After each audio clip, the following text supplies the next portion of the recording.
Zonja dhe zotrinj, ju përshëndes. Zbardhe dinamika e vrasjes së turistit portugez në Ksamil, 20 vjeçari u dënua fizikisht dhe më pas u godit për vdekje me thik brenda lokalit Principote.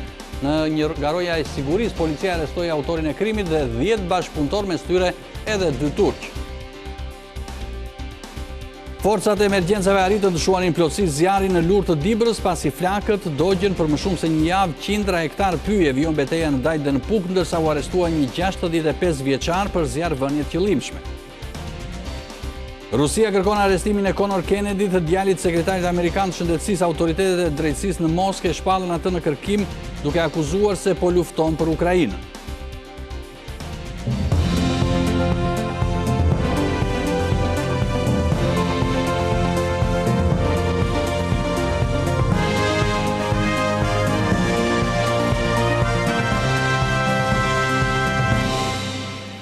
Zbardhe dinamika e vrasjes së turistit portugez në Ksamil, 20 vjeçari u dënua fizikisht dhe më pas u godit për vdekje me thik brenda lokalit Principot nga roja e sigurisë. Policia arrestoi autorin e krimit dhe 10 bashkëpunëtor, mes tyre dhe 2 turq. Në Ksamil, pushimet e një grupi turistësh portugez u kthyen në tragjedi. Në orën 5:15 të mëngjesit të 18 gushtit, në ambientet e lokalit Principot, një konflikt mes disa personave përshkallëzoi në dhunë dhe më pas në vrasjen e 20 vjeçarit portugez Luis Miguel Varela Mendes. Sipas hetimeve, 29 vjeçari Sokrat Lipanalias Sokrat Vata dyshohet se ka goditur disa herë me thik të riun portugez. Në konflikt është përfshirë edhe David Heurdvend, i shpallur në kërkim, i cili dyshohet se ka goditur 20 vjeçarin me grushte. Para goditjes me thik në përleshje dyshohet se janë përfshirë edhe 4 kamarier të lokalit Principot: Sergi Selimi, 24 vjeç, Ervis Bunçi, 24 vjeç, Ildi Çekani, 21 vjeç dhe Murat Xhabina, 27 vjeç. Sipas policisë, ata e kanë goditur me grushte 20 vjeçarin dhe më pas janë larguar nga vendi i ngjarjes. Por detaje të tjera të rënda kanë dalë nga dëshmitë e personave të marrë në pyetje. Sipas tyre, pas përleshjes dhe goditjeve me thik, 20 vjeçari është nxjerrë jashtë ambienteve të lokalit dhe ka mbetur i shtrirë pranë shezllongëve. Ai është gjetur në këtë gjendje për rreth 3 orë më vonë, ndërsa gjatë kësaj kohe nuk është dhënë menjëherë njoftimi dhe ndihma e nevojshme. Kjo vonesë dhe rrethana se si viktima ka qëndruar për orë të tëra i shtrirë te shezllongët janë pjesë e hetimit të prokurorisë së Sarandës. Pas vrasjes nisi edhe arratisja e autorit të dyshuar.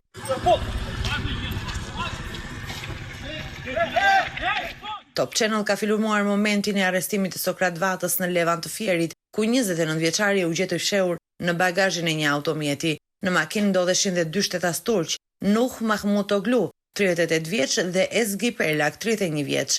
Mahmutoglu ishte pasagjer, ndërsa Perlak drejtonte automjetin. Sipas policisë, të dy kishin njohje me autorin dhe e kishin fshehur në makinë me qëllim transportimin e tij drejt Tiranës. Të dy u arrestuan për përkraje të autorit të krimit. Në pranga përfunduan gjithsej 11 persona. Mes tyre janë dhe 4 persona që në momentin e ngjarjes shërbenin si turproja në Principot. Miosid Matushaj, 24 vjeç, ishte punonjës policie në drejtorinë rajonale të kufirit dhe migracionit Gjirokastër. Luciano Seferi, 44 vjeç, punonjës i EVP-s Fier. Romeo Sheu, 35 vjeç, punonjës i policisë bashkiake Gjirokastër, ndërsa Kristi Koshi, 29 vjeç, ishte pjesë e sigurisë së lokalit. Sipas hetimeve, këta persona kishin rolin e sigurisë në lokal, por nuk ndërhyjnë për të parandaluar ngjarjen dhe pas asaj nuk njoftuan autoritetet e policisë së shtetit. Për ta është ngritur akuza e moskallëzimit të krimit, ndërsa për Miosid Matushajn edhe akuza për mosmarrjen e masave për të ndërprerë gjendjen e palishmërisë. Në total, pas vrasjes në komisariatin e policisë së Sarandës u shoqëruan 41 persona. Dëshmitë e tyre pritet të ndihmojnë hetuesit për të rindërtuar minut pas minute atë që ndodhi në ambientet e Principot, përfshirë edhe periudhën e gjatë në të cilën 20 vjeçari mbeti i shtrirë pranë shezllongëve. Në kuadër të hetimeve janë marrë në pyetje edhe 2 shtetasit turq, të cilët u kapën së bashku me Sokrat Vatën gjatë tentativës për largim. Ata kanë deklaruar se e njihnin prej kohësh dhe se e kishin marrë në automjet për shkak të marrëdhënies shoqërore, duke mohuar përfshirjen në ngjarje. Ishin miq dhe e shoqëruan për shkak të miqësisë, mësohet të kanë thënë ata. Ndërkohë shokët e viktimës kanë deklaruar se konflikti nisi brenda lokalit pas një ngacmimi ndaj një vajze dhe më pas u përshkallëzua me përfshirjen e disa personave. Sipas tyre, 20 vjeçari Luis Varela ndërhyri për të qetësuar situatën, por u godit gjatë përplasjes. Ai u fut për të ndarë sherrin, por u godit me thik, kanë deklaruar ata. Ndërkohë, për autorin i dyshuar Sokrat Vata, hetimet kanë nxjerrë në dritë të kaluarën e tij. Ai rezulton të jetë i dënuar më parë në Angli. Policia dhe prokuroria e Sarandës vijnë hetimet për të dokumentuar të gjitha rrethanat e konfliktit që i mori jetën turistit portugez vetëm 20 vjeç. Njeri përfundoi në urgjencën e spitalit rajonal të Durrësit mbrëmjen e së martës pasi u plagos me një mjet të ftohtë me kaçavid. Sipas informacioneve paraprake, ngjarja ndodhi në zonën e plazhit. Njeriu ju nënshtrua një ndërhyrje kirurgjikale pasi kishte marrë 2 goditje, por fatmirësisht ndodhet jashtë rrezikut për jetën. Pritet njoftim zyrtar nga policia për ngjarjen për të sqaruar rrethanat e plagosjes së tij. Ky është Top Channel. Protesta e 80 në kryeqytet kërkoi sërish dorëheqjen e klasës së vjetër politike. Organizatorët thanë se nuk largohen nga sheshi pa u plotësuar kërkesat e tyre.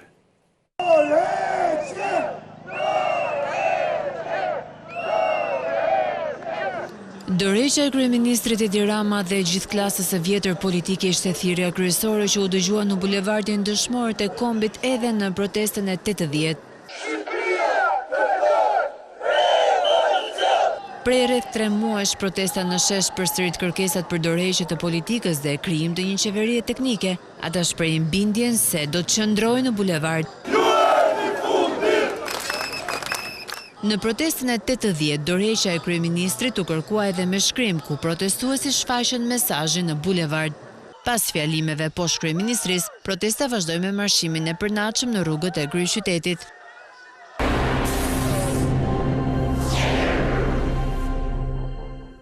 Forcat e emergjencës arritën të shuanin plotësisht zjarrin në Lurë të Dibrës pasi flakët dogjën për më shumë se një javë qindra hektar pyje, vijon betejë në Xhajt, Puk dhe Mirdit.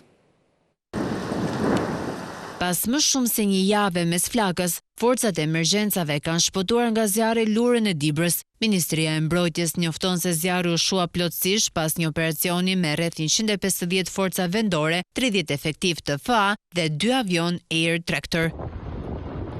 Në të gjithë vendin raportohen 7 vatra zjarri, nga të cilat 4 mbeten aktive dhe 3 nën monitorim, ndërsa në terren po angazhojnë 140 efektiv, 3 helikopter dhe 2 avion. Situata vijon të jetë problematike në zonën e Dajtit në kryeqytet, ku po ndërhyjnë 10 efektiv dhe 1 helikopter. Në Prisk është riaktivizuar një vatër, por nuk rrezikon shtëpitë.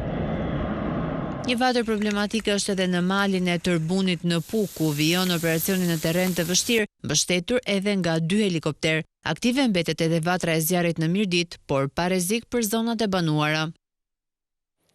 Një 65 vjeçar u arrestua në Mirdit për zjarrvënie të qëllimshme. Ai u kap në momentin që ndezi 3 vatra zjarri.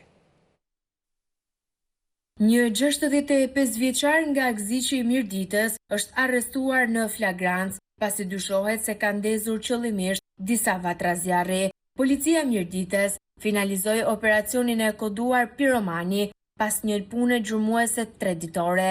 Në momentin e ndërhyrjes, Pashkmarku sapo kishte ndezur 3 vatra zjarri në fshatin Gziq, të cilat përfshin nga flakët një sipërfaqe pyjore.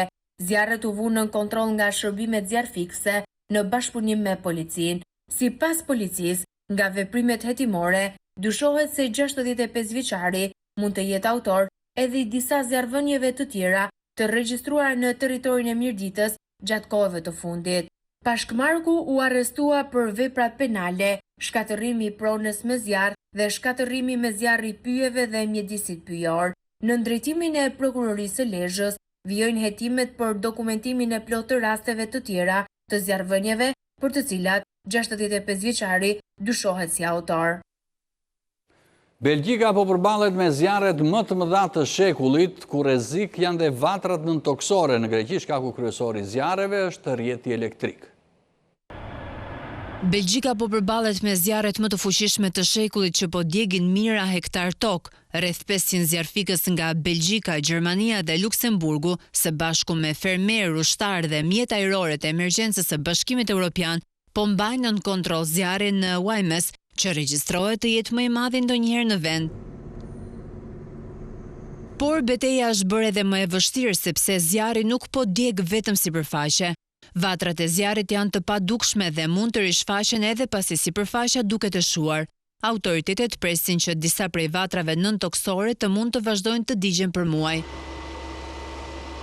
Ndërkohë Greqia po përjeton një verë të vështirë zjarresh, ndërsa hetimet për disa prej vatrave më të mëdha të këtij viti kanë rikthyer në qendër të vëmendjes sigurinë e rrjetit elektrik. Në jug të vendit, një zjarr i fuqishëm në fund të korrikut përfshiu pyje, ullishte dhe zona të banuara. Hetimet kanë ngritur dyshime se shkëndijat mund të jenë shkaktuar nga një defekt në linjat elektrike të një parku oelik privat.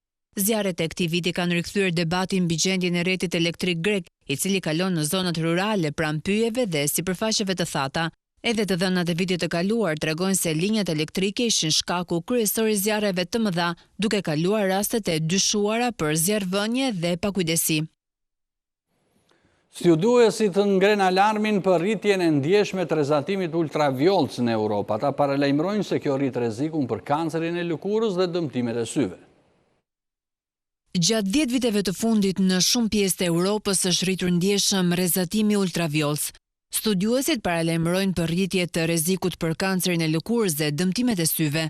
Sipas një studimi të ri në disa zona të Europës, rritja e rrezatimit ultraviolet gjatë periudhës 2013-2022 ka qenë 10 deri në 20%. Studimi bazohet në të dhënat e 40 stacioneve të matjes së rrezatimit ultraviolet në 19 vende europiane, të mbledhura për një periudhë 10 vjeçare. Sipas studiuesve, rezultatet tregojnë për herë të parë se rritja e rrezatimit ultraviolet, e vërejtur më parë në disa vende të veçanta, mund të konstatohet në zona më të gjera të Europës. Një nga faktorët kryesorë që lidhet me këtë zhvillim është paksimi i rreve mbi Europë. Sipas ekspertëve, për këtë paksim kanë ndikuar ndryshimet klimatike, ndërsa ndryshimet në shtresën e ozonit duket se kanë luajtur një rol më të vogël në rritjen e rrezatimit të matur në sipërfaqen e tokës. Studimi ka kombinuar matjet e drejtpërdrejta nga stacionet toksore me të dhëna satelitore për rrezatimin në mbar botën. Në hulumtim kanë marrë pjesë më shumë se 50 studiues nga institucionet të 19 vendeve europiane. Zyra Federale Gjermane për mbrojtje nga rrezatimi paralajmëron se rritja e ekspozimit ndaj rrezatimit ultraviolet përbën një rrezik në rritje për shëndetin e popullsisë. Ky rrezatim konsiderohet shkaku kryesor i kancerit të lëkurës dhe mund të shkaktojë gjithashtu dëmtim të syve. Ekspertët theksojnë se mbrojtja nga dielli po bëhet gjithnjë e më rëndësishme, veçanërisht gjatë periudhave me indeks të lartë ultraviolet.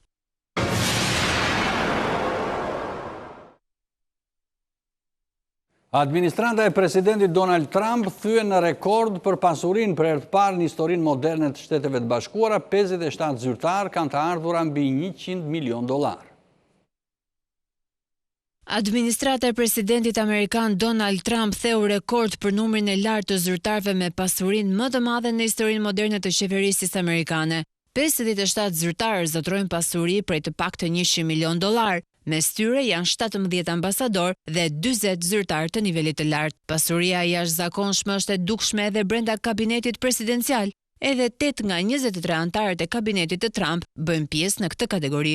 Sipas një raporti të organizatës Public Citizen, të publikuar nga Associated Press, numri personave me këtë nivel pasurie në administratën Trump është më shumë se 4 herë më i lartë se totali regjistruar së bashku gjatë administratave të 3 presidentëve të mëparshëm. Shifrat paraqesin një kontrast të fortë me administratat e mëparshme. Administrata e republikanit George W. Bush dhe demokratit Joe Biden kishin nga 5 anëtar, secila me pasuri neto prej të paktën $100 milion, ndërsa administrata e Barack Obamas kishte vetëm 3.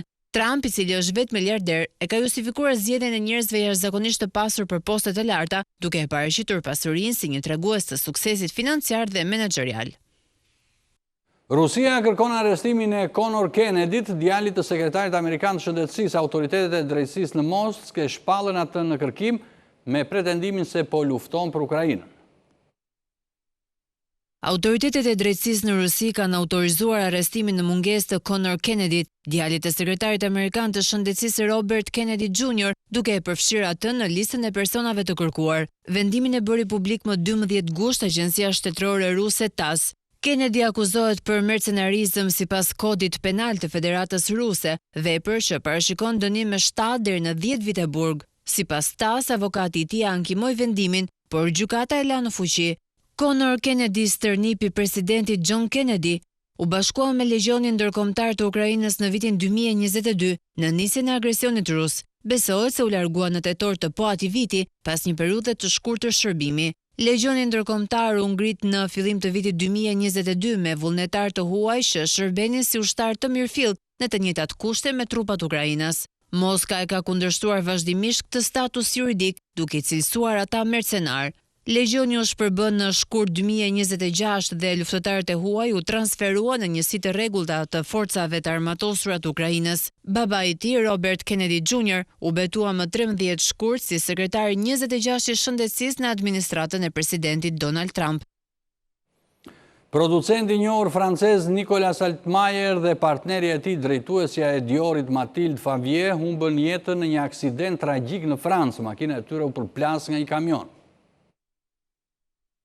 Bota franceze e filmit dhe modës u trondit nga një aksident tragjik që i mori jetën producentit të njohur Nicolas Altmaier dhe partneres së tij, Mathilde Favier, drejtoreshe marrëdhënieve me publikun në Dior Couture. Çifti ndroi jetë të hënën pasdite në një aksident automobilistik në Francë. Sipas informacioneve të bëra publike nga zyra e prokurorit në Francë, automjeti me të cilin udhëtonte çifti u përplas me një kamion që vinte në drejtim të kundërt. Producenti ishte 61 vjeç dhe babai 4 fëmijëve. Së bashku me vëllain e tij, ai drejtonte kompaninë e prodhimit Mandarin, duke u bërë një prej figurave të rëndësishme të industrisë franceze të filmit dhe televizionit. Ndërsa e shoqja ishte 56 vjeç, nënë e 2 fëmijëve dhe një prej figurave më të njohura në marrëdhëniet me publikun në industrinë franceze të modës. Si drejtoreshe marrëdhënieve me publikun të Dior Couture, ajo ishte përgjegjëse për marrëdhëniet e shtëpisë së modës me personazhe të famshme nga e gjithë bota për më shumë se një dekadë.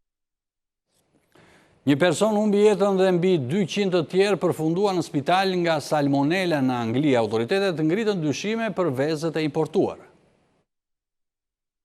Një person ka humbur jetën dhe më shumë se 200 të tjerë janë sëmurë gjatë një shpërthimi të salmonelës në të gjithë Mbretërinë e Bashkuar, të cilin autoritetet shëndetësore kanë lidhur me konsumimin e vezëve të importuar, shkruan The Guardian.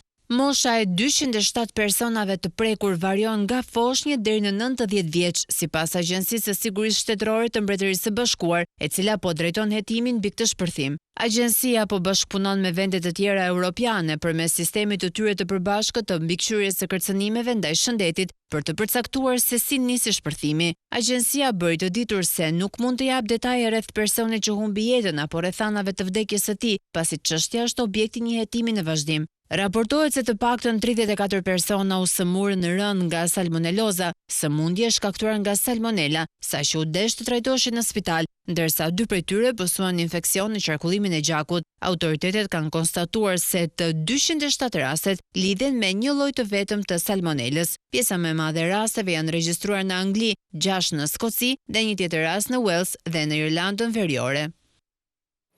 Ebola mund përhapet në të gjithë botën. Paralajmërimi u bën nga Organizata Botërore e Shëndetësisë, sipas së cilës epidemia është jashtë kontrollit në Kongo. Organizata Botërore e Shëndetësisë paralajmëroi se është jashtë kontrollit shpërthimi i ebolës në Republikën Demokratike të Kongos. Kreu i OBSH-s ngriti shqetësimin për një përhapje të mëtejshme kombëtare dhe ndërkombëtare të virusit. Sipas bilancit të fundit të publikuar nga autoritetet e Republikës Demokratike të Kongos, rreth 5000 persona janë infektuar dhe më shumë se 2300 kanë humbur jetën në 6 provinca dhe 55 zona shëndetësore. Le të jemi të sinqert, epidemia mbetet e pakontrolluar, tha kreu i OBSH-s. Republika Demokratike e Kongos shpalli më 15 maj pas një vonese prej disa javësh epideminë e 17 e ebolas në vend. Shpërthimi është përqendruar në rajone veriore dhe lindore ku prania e shtetit është e dobët, infrastruktura shëndetësore është e pamjaftueshme dhe kapacitetet e reagimit janë të mbi ngarkuara nga rritja e rasteve. Aktualisht OBSH vlerëson rrezikun për shëndetin publik si shumë të lartë në Republikën Demokratike të Kongos, të lartë në Ugandë dhe vendet e tjera kufitare me Kongon, ndërsa për pjesën tjetër të Afrikës dhe botën rreziku konsiderohet i ulët. Ishte gjithçka për këtë edicion, ju falenderoj që na ndoqët, natën e mirë.